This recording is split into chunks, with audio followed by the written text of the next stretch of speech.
तो बढ़ते हैं फिर नेक्स्ट टॉपिक की तरफ। जैसा कि आपने देखा अभी तक हमने cloud computing, what is cloud computing cover कर लिया है, आईएम कवर कर लिया है पूरा। मशीन लर्निंग में जो जो सर्विसेज होती हैं जैसे अमेजोन रिकॉग्निशन, पोली, इन सबको भी देख लिया है। अब हम बढ़ते हैं EC2 की तरफ। जो मैं कहना चाहूँगा, आपका सबसे लंबा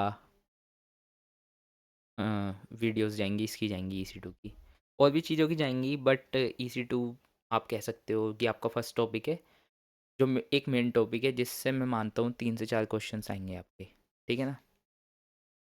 तो 3 से 4 क्वेश्चंस आपके आएंगे EC2 से। तो इसको अच्छे से पढ़ना बहुत ज़रूरी है। तो let's deep dive into it. तो आज में हम EC2 पूरा कवर कर देंगे। ये देखो, ये सब नोट्स हैं, ये हैंड रिटन नोट्स हैं, ये मैंने खुद ने लिखे हैं आपके लिए। तो लेट्स मूव। तो व्हाट इज़ EC2? सबसे पहले आपको EC2 सुनते के साथ ही आपके दिमाग में क्या आ रहा है? तो मैं बता देता हूँ। देखो, ये कुछ नहीं होते, कंप्यूटर्स होते हैं। जैसे आपके पास आपका कंप्यूटर इस टाइम प्रेजेंट है या लैपटॉप प्रेजेंट है, तो वो आपके पास एज अ हार्डवेयर में ऐसा प्रेजेंट है। पर अगर जो आप उसको एज अ सॉफ्टवेयर में देखो, कि एज अ सॉफ्टवेयर में आप उनको देख सकते हो कि जैसे कि आप उनको रेंट करना है, आपको वर्चुअल मशीन्स को रेंट करना है। और आप रेंट कर रहे हो उनको, वर्चुअल मशीन्स को। आप उनकी क्या क्या चीज़ यूज़ कर रहे हो? आप उनकी कंप्यूट पावर यूज़ कर रहे हो, आप उनकी मेमोरीज यूज़ कर रहे हो। जैसे जैसे आप उनको स्केल कर रहे हो, आपको और भी चीज़ें, मतलब और बड़े सर्वर्स चाहिए, मतलब और मेमोरी चाहिए, जैसे जैसे वो स्केल हो रहे हैं। तो कुल मिला के यही चीज़ EC2 प्रोवाइड करवाता है, एक वर्चुअल कंप्यूटर्स प्रोवाइड करवाता है। तो इसमें बेसिकली इसकी कॉस्ट बहुत लो रहती है एज़ कम्पेयर टू, आप अगर जो अपना PC लोगे, i5 11 जनरेशन का लोगे, तो वो अराउंड 40,000 के आसपास का आएगा। पर अगर जो आप ऑनलाइन वर्चुअल मशीन लोगे इसी कॉन्फ़िगरेशन की, तो वो सस्ती मिल जाएगी आपको। तो इसलिए हम यूज़ करते हैं EC2। तो EC2 में बढ़ते के साथ ही मैं आपको ये बता देता हूँ इसकी पहले तो फुल फॉर्म ही। Elastic compute cloud. Elastic compute cloud provide करवाता है इंफ्रास्ट्रक्चर एज अ सर्विस। मैंने बता दिया आपको। इंफ्रास्ट्रक्चर एज अ सर्विस मतलब आपकी वर्चुअल मशीन्स जितनी भी हो गई, ये यही प्रोवाइड करवाता है इंफ्रास्ट्रक्चर की तरह। आप इन पे रेंट कर सकते हो वर्चुअल मशीन को, स्टोर कर सकते हो डाटा वर्चुअल ड्राइव्स में, डिस्ट्रीब्यूट कर सकते हो लोड अक्रॉस मशीन्स में, स्केलिंग कर सकते हो सर्विसेज की ऑटो स्केलिंग ग्रुप की हेल्प से। उसके अलावा EC2 के अंदर काफ़ी सारे इंस्टेंस हैं। तो जैसे कि आप देख सकते हो, इसके अंदर जनरल पर्पज़ हैं, उसके अलावा कंप्यूट ऑप्टिमाइज्ड हैं, मेमोरी ऑप्टिमाइज्ड हैं, एक्सेलरेटेड कंप्यूटिंग है, स्टोरेज ऑप्टिमाइज्ड हैं, हाई परफॉर्मेंस कंप्यूटिंग ऑप्टिमाइज्ड हैं।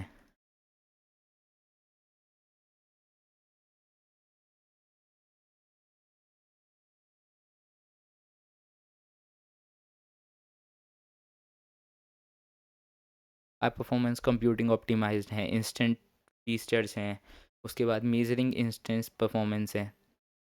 तो ये सब चीज़ें हैं यहाँ पे, इनको आप देख सकते हो। और अब हम बात करते हैं कि इसी टू अगर जो इंस्टेंस आपके पास है, वैसे तो हम यहाँ पे प्रैक्टिकल की बात नहीं कर रहे हैं, पर फिर भी मैं आपको एक ही पार्ट बताना चाहूँगा, कभी आप रेंटिंग ही करने लगें। तो जी, M का मतलब क्या होता है यहाँ पे? M का मतलब होता है इंस्टेंस की क्लास कौन सी है। ठीक है ना? माइक्रो है, स्मॉल है, लार्ज है। उसके अलावा यहाँ जो है ये ना 5 जो लिखा है, ये है जनरेशन। उसके अलावा ये जो लिखा है 2x लार्ज, ये साइज़ बताएगा इंस्टेंस के अंदर कौन सा साइज़ है। लार्ज है, स्मॉल है, मतलब यहाँ पे इसको 2x की जगह 3x भी हो सकता है, 3x स्मॉल हो।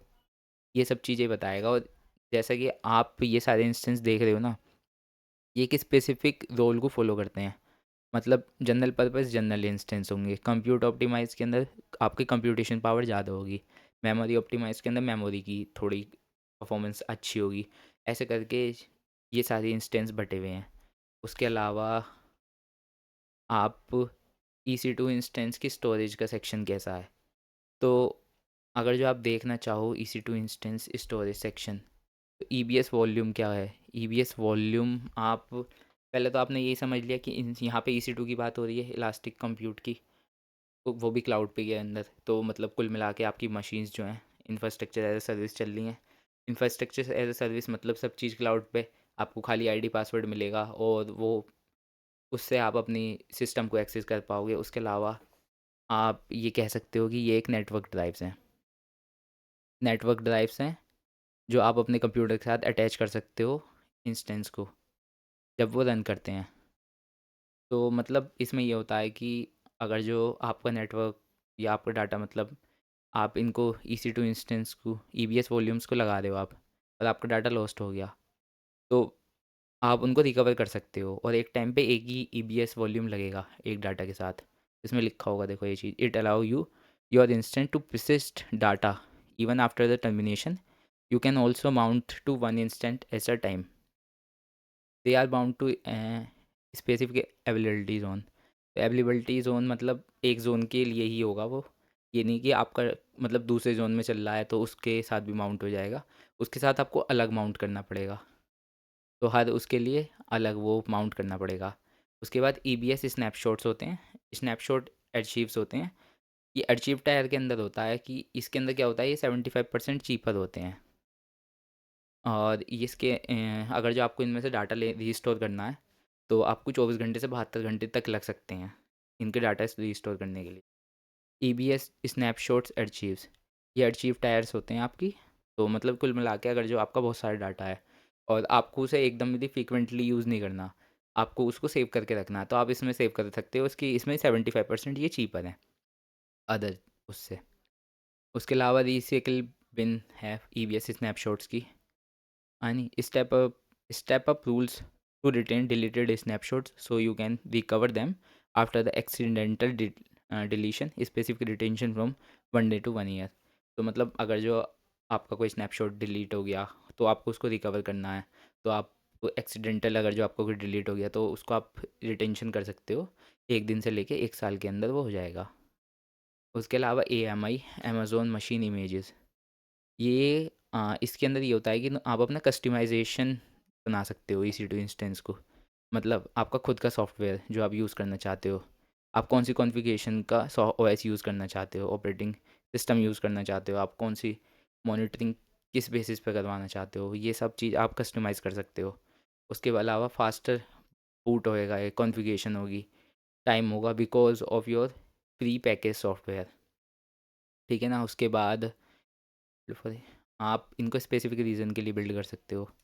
उसके बाद EC2 image builder, automate image management systems. तो ये भी क्या होती हैं, वर्चुअल मशीन्स कंटेनर होते हैं, इसमें कंटेनराइज इमेज होती हैं।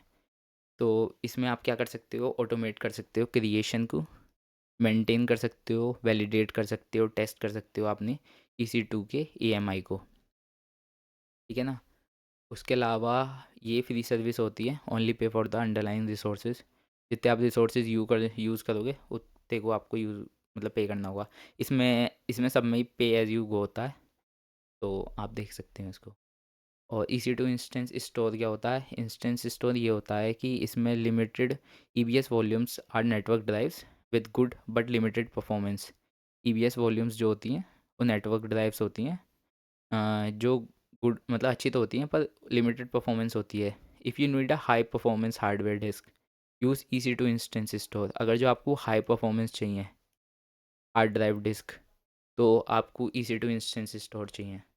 उसके अलावा इसकी फीचर्स बता रखे हैं कुछ, कि इसमें बेटर इनपुट आउटपुट परफॉर्मेंस हैं, EC2 इंस्टेंस स्टोर कर सकता है, loss their storage if they are stopped, risk of data loss if hardware fails, backup and applications are your responsibilities. ठीक है ना। फास्ट परफॉर्मेंस और हार्ड डिस्क के साथ मतलब इसके अंदर ये है कि आपको रिस्क रहेगा इसमें काफ़ी। तो उसके अलावा इलास्टिक फाइल सिस्टम है आपका, इसके अंदर आप मैनेज कर सकते हो नेटवर्क फाइल सिस्टम्स को, जो माउंट है हंड्रेड्स ऑफ EC2 पे। मतलब आप एक नेटवर्क फाइल सिस्टम मैनेज कर सकते हो जो मतलब हंड्रेड्स ऑफ EC2 पे चल रहा है। उसके अलावा EFS elastic file systems work करता है लिनक्स EC2 पे, और ये मल्टीपल अवेलेबिलिटी जोन में काम करता है। ठीक है ना। उसके बाद EFS इनफ्रीक्वेंट एक्सेस, तो ये करता है, ये स्टोरेज क्लास है जो कॉस्ट ऑप्टिमाइज्ड है, और ये फाइल्स के लिए यूज़ करी जाती है जो जिनको आप एवरीडे एक्सेस नहीं करोगे। तो अप टू 90% लोअर कॉस्ट होती है इसकी कंपेयर टू EFS स्टैंडर्ड। और जो अभी हमने पीछे देखा था उसमें 75% कम थी के अंदर। अचीव्स जो देखे थे इनफ्requent एक्सिस में और भी कम है, लोअर कॉस्ट है कंपेयर टू उससे जो हमने स्नैपशॉट्स देखे थे। अभी मैं आपको दिखा देता हूँ। ये रहे स्नैपशॉट्स देखे ना, E B S snapshots achieves. ये 75% चीपर हैं, और इससे भी चीपर क्या है, इससे भी चीपर हैं आपके ये वाले इनफ्रीक्वेंट एक्सिस। तो इस पर क्वेश्चन आता है कि कौन सा सबसे ज़्यादा चीप है। मतलब एक कंडीशन दे देंगे कि दो दुकानदार हैं, मतलब दो कस्टमर्स हैं आपके लिए, और उनको आपको एक मतलब उनका डाटा स्टोर करवाना है आपको, तो आप किस में करवाओगे। तो आपको बताना है इनफ्रीक्वेंट एक्सिस में करवाना है क्योंकि वो ज़्यादा चीप है। ठीक है ना। Moves files that are not accessed for 60 days to EFS infrequent access. तो मतलब ये अपने आप ही मूव कर देगा फाइल को अगर जो फाइल्स 60 दिन से ज़्यादा मतलब यूज़ नहीं हुई तो। उसके बाद एक नया टॉपिक आया हमारे पास, वो है अमेज़ॉन FSX ओवरव्यू। तो FSX फॉर विंडोज़ देखते हैं पहले। अ fully managed high reliable and scalable window native shared file system. तो आप इसके नाम से देख सकते हो, ये फुल्ली मैनेज्ड मतलब अपनी तरफ से पूरे ये मैनेज है, रिलायबल है मतलब आप इस पर रिलाय कर सकते हो, ये कभी मतलब ख़राब नहीं होगा। 99%, 99.9% ये हमेशा मतलब चलेगा। उसके अलावा स्केलेबल होगा विंडोज़ में। नेटिव शेयर्ड फाइल सिस्टम होगा ये। नेटिव शेयर्ड का मतलब सब पे फाइल्स चल जाएंगी। अगर जो आप फ़ोन पे चलाना चाहोगे तो मतलब डाटा स्टोर करना चाहोगे स्टोर कर सकते हो आप। अगर जो उस पर मतलब अगर जो आपको एक्सेस है तो आप कर सकते हो। नेटिव का मतलब यही होता है शायद। उसके अलावा native standard shared file system हो गया। Build on Windows file servers. Windows file servers पे बिल्ड होता है ये। सपोर्ट करता है SMB protocol and Windows NTA FS को। उसके अलावा इंटीग्रेट करता है माइक्रोसॉफ्ट एजोर डायरेक्टरी के साथ। के बाद Amazon FSX for Lustre, a fully managed high performance scalable file system for high performance computing. Cluster name drive from Linux and cluster. तो जो इसका नेम है वो लिनक्स और क्लस्टर से ड्राइव हुआ है। इसके अंदर क्वेश्चन यही आएगा कि मतलब अमेज़न FSX फॉर लस्टर किस लिए यूज़ करते हैं हम। तो हम बताना है कि high performance scalable file storage के लिए यूज़ करते हैं हम इसको। उसके बाद एक नोट भी लिखा है हमारे पास, हम नोट को देखते हैं क्या है। उसके बाद EBS volumes can be attached to only one EC2 instance at a time, but EC2 instance can have multiple EBS volumes attached to them. You can use AWS Marketplace AMI to use some else AMI। मतलब एक AWS market place होता है, उसके अंदर ये होता है कि अगर जो आप भी एज अ सॉल्यूशन आर्किटेक्ट वहाँ काम करना चाह रहे हो तो आप काम कर सकते हो। आपको ओपनली मतलब वहाँ बग्स और प्रोजेक्ट्स मिल जाएंगे जिसकी हेल्प से मतलब अगर जो आप एज अ खुद को एज अ क्लाउड आर्किटेक्ट बनाने के बाद अगर जो आप उन पर काम करना चाहते हो अपने ओन से, तो आप वहाँ पे मार्केट प्लेस पे काम कर सकते हो। वहाँ पे सबकी क्वेरीज होती हैं, आप उनको सॉल्व कर सकते हो और ऑप्टिमाइज्ड उनके सॉल्यूशंस दे सकते हो। के अलावा एक और मोस्ट इम्पोर्टेंट इन यहाँ से मतलब एक क्वेश्चन आता है इन दोनों क्वेश्चंस, या तो वर्टिकल स्केलिंग स्केलेबिलिटी पे आएगा या हॉरिजॉन्टल स्केलेबिलिटी पे आएगा। तो जैसे कि ये नया टॉपिक है बिल्कुल, अब इसको पढ़ते हैं, चलो मज़ा आएगा। Elastic load balancing and auto scaling groups section. तो मतलब आप ये समझ सकते हो कि जैसे कि आपका लोड है, लोड कभी बढ़ेगा कभी घटेगा, और कभी मतलब ऐसा हो जाएगा कि आपकी वेबसाइट पे एकदम से बहुत ट्रैफिक आ गया। तो ये नहीं होगा अगर जो आपने AWS पे होस्ट कर रखी है तो वेबसाइट आपकी ब्रेक हो जाएगी या किसी सर्वर पे चलने की नहीं। उसके अंदर क्या होगा, वो स्केल हो जाएगी। जैसे कि आपने फीचर्स उसमें मतलब कर रखे होंगे, उसको पाइपलाइन जैसी उसकी बनाए रखी होगी, CID पाइपलाइंस होती हैं। तो उसमें आपने लगा रखा होगा कि वर्टिकल स्केल होनी है, हॉरिजॉन्टल स्केल होनी है। अगर जो मेरी वेबसाइट पे ट्रैफिक ज़्यादा आ जाए तो उसके हिसाब से आप वर्टिकल स्केलिंग करोगे तो जो आपका सर्वर है ना उसका साइज़ बढ़ जाएगा। और अगर जो आप हॉरिजॉन्टल स्केलिंग करोगे तो ये होगा कि आपके सर्वर्स मल्टीपल सर्वर्स में कन्वर्ट हो जाएंगे। मतलब पहले एक सर्वर है तो उसका फिर डबल हो जाएंगे, 2 सर्वर हो जाएंगे, 3 सर्वर हो जाएंगे, पर वो होंगे सेम साइज़ के ही। और जिसमें वर्टिकल स्केलेबिलिटी में ये हो रहा है कि एक ही साइज़ का सर्वर वो बड़ा बड़ा होता जा रहा है। हॉरिजॉन्टल में क्या हो रहा है, वो मल्टीपल्स हो रहे हैं।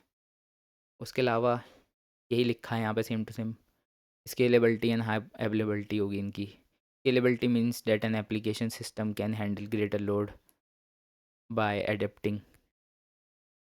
टू काइंड्स ऑफ स्केलेबिलिटी होगी यहाँ पे, vertical scalability and horizontal scalability. आप देख सकते हो, एक मैंने पिक्चर भी बना रखी है ऐसा करके कि ये जो है ना, फिर उसके बाद ये बड़ा सर्वर बन जाएगा ऐसा करके। ये जो है ना मल्टीपल सर्वर्स में कन्वर्ट हो रहे हैं, 1 2 3 4 5 6 सर्वर्स में कन्वर्ट हो गया एक ही। तो उसमें लिख भी रखा है देखो यहाँ से कि increase in the size of the instance, T2 micro होगा तो आफ्टर स्केलिंग क्या हो जाएगा, T2 लार्ज हो जाएगा। और इसके अंदर भी लिख रखा है कि means increase the number of instance, distributed system है। This is very common for web applications and modern applications, ठीक है ना। के बाद लोड बैलेंसिंग आ गई आपकी। लोड बैलेंसर्स क्या होते हैं, सेम ही थिंग होती है वैसे तो, मतलब ये भी लोड ही बैलेंस करते हैं। Load balancers are the servers that forward internet traffic to multiple servers downstream, expose a single point of access to your application, seamlessly handle failures of downstream instance, do regular health check to your instance, provide SHL termination for your website, high availability across zones. तो मतलब ये होता है कि कई बार attacker attack कर देते हैं आपकी वेबसाइट पे, तो वो मल्टीपल रिक्वेस्ट भेजते हैं एक टाइम पे। मतलब रिक्वेस्ट आती जाएंगी आती जाएंगी आती जाएंगी, और एक टाइम पे वो बहुत ही ज़्यादा रिक्वेस्ट हो जाएंगी, जिसकी वजह से सर्वर को मतलब डैमेज होने का खतरा रहता है। तो लोड बैलेंसर क्या काम करता है, लोड को डिस्ट्रीब्यूट कर देता है मल्टीपल सर्वर्स में। तो अगर जो आपके अटैकर ने ये अटैक करने की कोशिश करी तो वो मतलब फ़ेल हो जाएगा। इसके अलावा इसमें जो है मेन यही चीज़ें हैं, application load balancer, network load balancer, gateway load balancer. और ये वाली जो क्लासिक वाली है ना, इसको तो मतलब अमेज़ोन ने 2023 में बंद कर दिया। मतलब ये सर्विस करनी बंद कर दी, यू मतलब बेचनी बंद कर दी, आप ये समझ सकते हो आपको।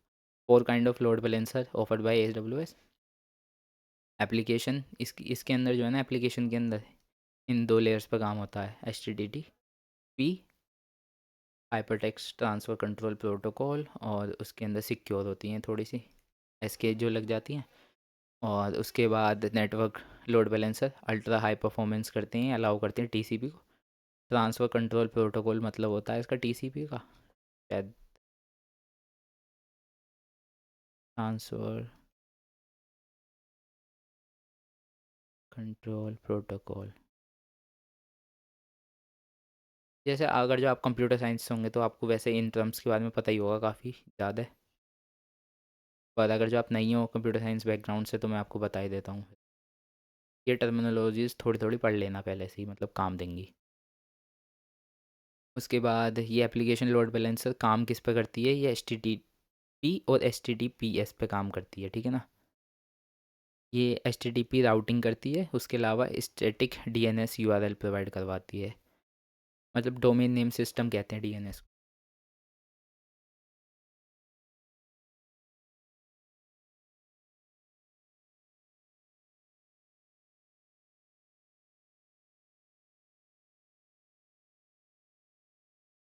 उसके अलावा TCP transfer control protocol, UDP भी होता होगा कुछ, देख लेना।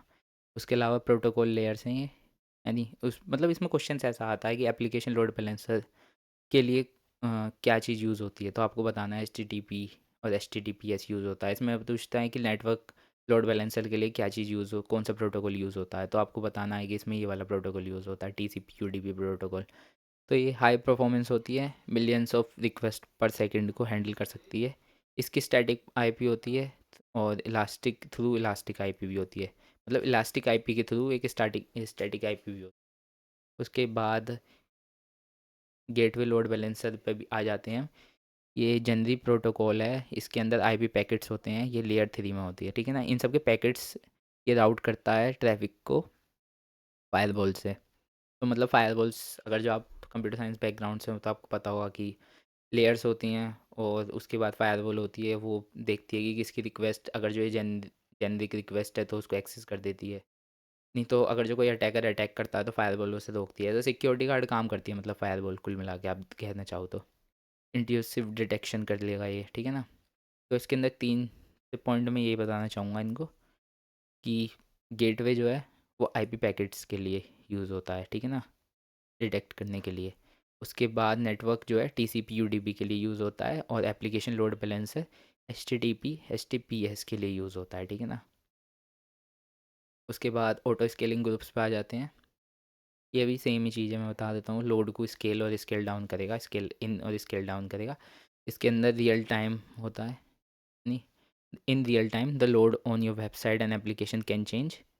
इन the cloud you can create and get rid of servers very quickly, scale out to match the increased load, scale in to decrease the load, ठीक है ना। Automatically register a new instance to the load, ये automatically register कर देगा आपकी new instance को load में। उसके बाद स्केलिंग स्ट्रेटजीज कैसी रहती हैं, मतलब वैसे सब में ज़्यादातर यही स्केलिंग स्ट्रेटजी रहती हैं, कोई से भी क्लाउड आप देख लेना। मैनुअल स्केलिंग रहती है, डायनामिक स्केलिंग रहती है। ऑटो स्केलिंग ग्रुप को जिसमें मैनुअली अपडेट करोगे वो मैनुअल स्केलिंग हो जाएगी, जिसमें अंदर मतलब चेंजेस ऑटोमेटिकली ना हो उनके अंदर। जैसे आपने कोई लिमिट लगा रखी हो, उस लिमिट के जैसे आपने क्लाउड वॉच अलार्म लगा रखा हो, इस सर्विस के बारे में बात करेंगे हम थोड़ा इन डिटेल में आगे जाके। तो मतलब अगर जो आपने क्लाउड वॉच अलार्म लगा रखा हो तो वो अपने आप मतलब उस जब उस लेवल पे जैसे आपके सर्वर पे 10 लाख रिक्वेस्ट आ गई, उसके बाद क्लाउड वॉच अलार्म क्या करेगा, उसको स्केल अप कर देगा, जिसकी वजह से आपके सर्वर थोड़े बढ़ जाएंगे। मतलब जितने सर्वर होंगे उनके साइजेस बढ़ जाएंगे, या वर्टिकल स्केलिंग करोगे या हॉरिजॉन्टल स्केलिंग करोगे, इस हिसाब से आपके सर्वर बढ़ जाएंगे और जो आपका लोड होगा वो डिस्ट्रीब्यूट हो जाएगा। ये तो है सिंपल स्टेप स्केलिंग, मतलब क्लाउड वॉच अलार्म के बाद स्केलिंग हो जाएगी। उसके बाद होता है target tracking scaling. I in what the average auto scaling group CPU to stay at around 40%। मतलब ये इसका मतलब यही है ऑटो स्केलिंग ग्रुप।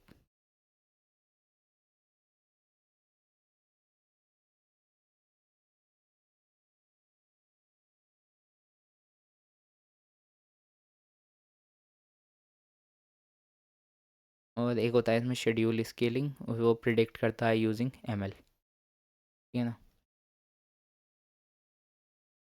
तो आज के अंदर हमने 3 ये टॉपिक और कवर कर लिए हैं, तो बस अब कुल मिला के हमारे कितने टॉपिक्स बच गए।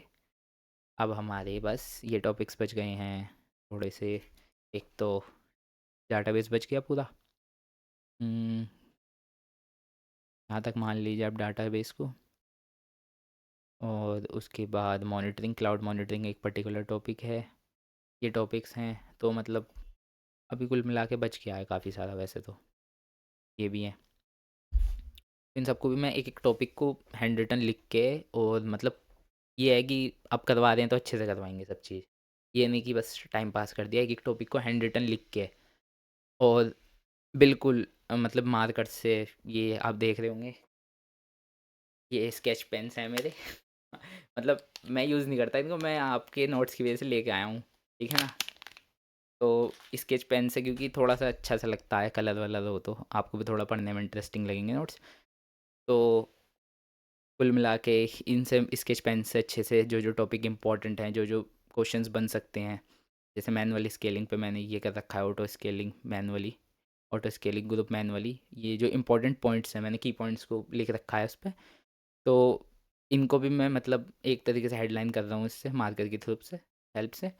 उसके अलावा देखो अभी मैं बिल्कुल कुल मिला के अपना 100% दे रहा हूँ इसमें, लिप कोड अलोन में। तो मैं आपसे भी चाहता हूँ कि आप भी अपना 100% मतलब मेरी मदद करें।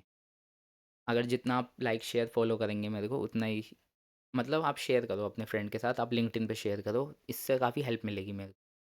Thank you so much, that all for this video.